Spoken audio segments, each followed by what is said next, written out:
Pale ambapo utakapotegemea kwamba lazima uwe na kundi kubwa sana la watu ambao watasapoti kile ambacho unakifanya, ukaacha kwa sababu ya kutokuwepo kwa watu hao, bado utakosa vitu vingine vizuri mbele. Utakosa sapoti ya watu hao ambao wanasubiria matokeo baada ya kukata tamaa kwa sababu tu umeona hakuna mtu ambaye yuko mbele yako katika kusapoti kile ambacho unakifanya. Hivyo lazima usimame peke yako ili uweze kuzalisha matokeo chanya ambayo yatawafanya watu sasa kuanza kusapoti mawazo uliokuwa nayo. Jambo la mwisho ni kwamba lazima uelewe kwamba nguvu ya kweli huzaliwa gizani. Nguvu ya kweli tunaifananisha na the way unavyopambana, unavyosimama katika kuipambania ndoto yako.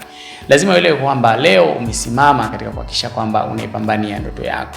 Kitendo cha wewe kusimama wewe kama wewe kinakujengea kuweza kukabiliana na changamoto mbalimbali ambazo kwa namna moja ama nyingine zitaweza kukukabili wakati wa kulifanya hilo unalolifanya. Changamoto zile utakapozidi kuzikabili, utazidi kukomaa bila kutegemea mawazo, bila kutegemea maamuzi kutoka kwa watu fulani.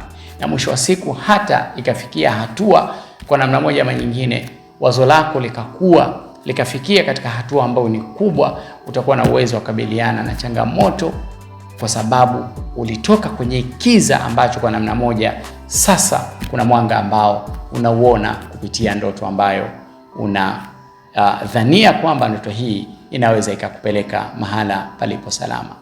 Kusimama peke yako sio udhaifu, bali ni kujiimarisha. Naelewa ya kwamba ni lazima usimame peke yako ili ufanye mambo ambayo kwa namna moja ama nyingine atakuja kuleta matokeo chanya. Na hao watu ambao wamekaa pembeni, siku moja tu watakuja kukufuata na kukutafuta na kuappreciate kwa kile ambacho ulikuwa unakifanya.